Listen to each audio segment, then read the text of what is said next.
बिस्मिल्लाहिर्रहमानिर्रहीम। अलबसीरु जल्ल जलालहू की ज़ात का इस्तख़ज़ार कीजिए। अलबसीरु जल्ल जलालहू वो ज़ात है जो हमारी स्मात और बसारत का मालिक है। अम्मन यमलिकुस्समअ वल अबसार, भला वो कौन है जो कानों और आँखों पर पूरा इख्तियार रखता है। कुरान हकीम ने अपने हकीमाना और मराबियाना तरीक़ पर मुशरिकीन की आँखें खोलने के लिए उनसे कुछ सवालात किए हैं। जैसा कि इस आयत में आप सल्लल्लाहु अलैहि वसल्लम को खिताब करके फरमाया गया है कि उन लोगों से कह दीजिए कि आसमान और ज़मीन में से तुम्हें रिज़्क कौन देता है, या कान और आँखों का मालिक कौन है कि जब चाहे उनमें सुनने और देखने की सलाहियत पैदा कर दे और जब चाहे ख़त्म कर दे, और कौन है जो मुर्दा चीज़ में से ज़िंदा को निकालता है और ज़िंदा से मुर्दा को निकालता है, और कौन है जो तमाम कायनात के कामों की तदबीर करता है। फिर अल्लाह ताला ने फरमाया, जब आप उन लोगों से ये सवाल करेंगे तो वो सब के सब यही कहेंगे कि इन तमाम चीज़ों को पैदा करने वाला एक अल्लाह है। तो फिर आप सल्लल्लाहु अलैहि वसल्लम उनसे फरमा दीजिए कि फिर तुम डरते क्यों नहीं हो। जब इन तमाम चीज़ों के पैदा करने वाला और बाकी रखने वाला और इन सब के काम में लगाने का इंतज़ाम करने वाला सिर्फ़ एक अल्लाह है, तो फिर इबादत व अताअत का हकदार उसके सिवा किसी और को क्यों बनाते हो। रब्बिल आलमीन वो ज़ात है जिसने कान की हड्डी को सुनना, आँख की चर्बी को देखना और ज़ुबान के गोश्त को बोलना सिखाया है। जब इंसान के दिल में ये इस्तख़ज़ार हो कि कोई मुझे देख रहा है तो ये इस्तख़ज़ार उसको गुनाह से बचा लेता है। इसी तरह अलबसीरु जल्ल जलालहू का जितना दिल में इस्तख़ज़ार होगा और जिस कदर इस नाम मुबारक की तरफ दावत दी जाएगी तो इंसान गुनाह के तसव्वुर से भी लरज़ जाएगा और इबादत व मनाजात का लुत्फ़ दुबाला हो जाएगा। कुरान करीम में अल्लाह तबारक व तआला फरमाते हैं, यालमु ख़ाइनतल आयुनी व मा तुख़फ़िस सुदूर, और अल्लाह आँखों की ख़यानतों को भी जानता है और उन बातों को भी जिनको तुमने सीनों में छपा रखा है। हज़रत उमर फ़ारूक रज़ी अल्लाह तआला अन्हु अमीरुल मोमिनीन होने की हैसियत से रात को गलियों का चक्कर लगाया करते थे।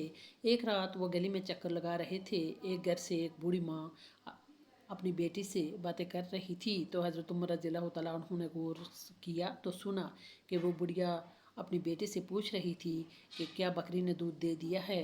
उसने जवाब दिया, जी हाँ। फिर पूछा, कितना दूध दिया है। लड़की ने कहा, थोड़ा सा दिया है। वो बुढ़िया कहने लगी कि मांगने वाले तो पूरा दूध मांगेंगे, इसलिए तुम इसमें पानी मिला दो।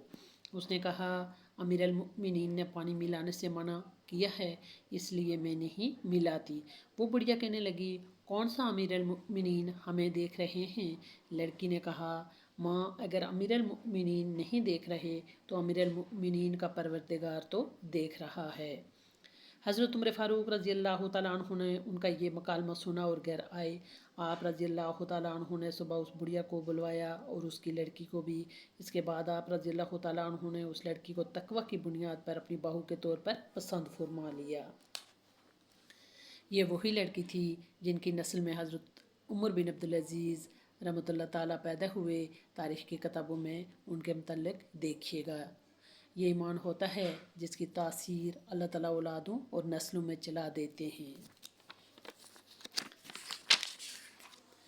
नमाज में ख़यालात से बचाव का आसान रास्ता। उस अलबसीरु जल्ल जलालहू का ध्यान ही तकवा व इबादत की बुनियाद है और नमाज में उसका ध्यान जमाने का एक नुस्खा ये भी है कि इंसान इबादत इस तरह करे कि वो अल्लाह ताला को देख रहा है।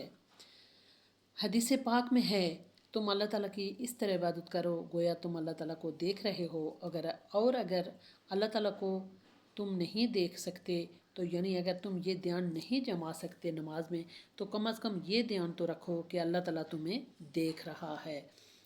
अलबसीरु वो ज़ात है जब किसी को बसारत के साथ ईमानी बसीरत भी देती है तो दिल की आँख खुल जाती है और सारी मखलूक और फैले हुए दूसरे नक्शे उसे छोटे और बेहैसियत नज़र आते हैं।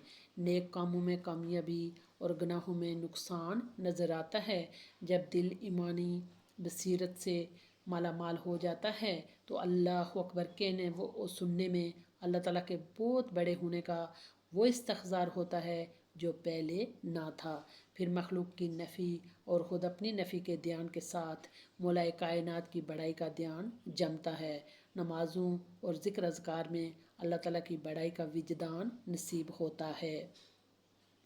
اس اسم سے تعلق پیدا کرنے والے کو لازم ہے کہ اللہ تعالیٰ کو البصیر جل جلالہ یقین کرتا ہوا ایسے کاموں کو نہ کرے جسے کسی دیکھنے والے کے سامنے نہیں کر سکتا۔ اللہ تعالیٰ کی نگرانی میں اپنے آپ کو دے دے اور پھر دیکھے کہ دل اور دل کے خیالات کس طرح محفوظ ہو گئے ہیں۔ یہ عقیدہ رکھنا چاہیے کہ البصیر جل جلالہ کی نظر کے سامنے سمندر کی گہرائیاں اور رات کی تاریکیاں رکاوٹ نہیں ہیں۔ دلوں کی حالتیں اور طبیعتوں کے طور طریقے سب اس کے سامنے یکساں ہیں۔ بے شک وہ ہر چیز کو دیکھ رہا ہے، گہرے سمندر میں چھوٹے چھوٹے کیڑوں کو دیکھ رہا ہے۔ اس لیے غلط دیکھنے، غلط سننے سے اپنے آپ کو بچائیں اور خاص طور پر نظریں نیچی رکھیں۔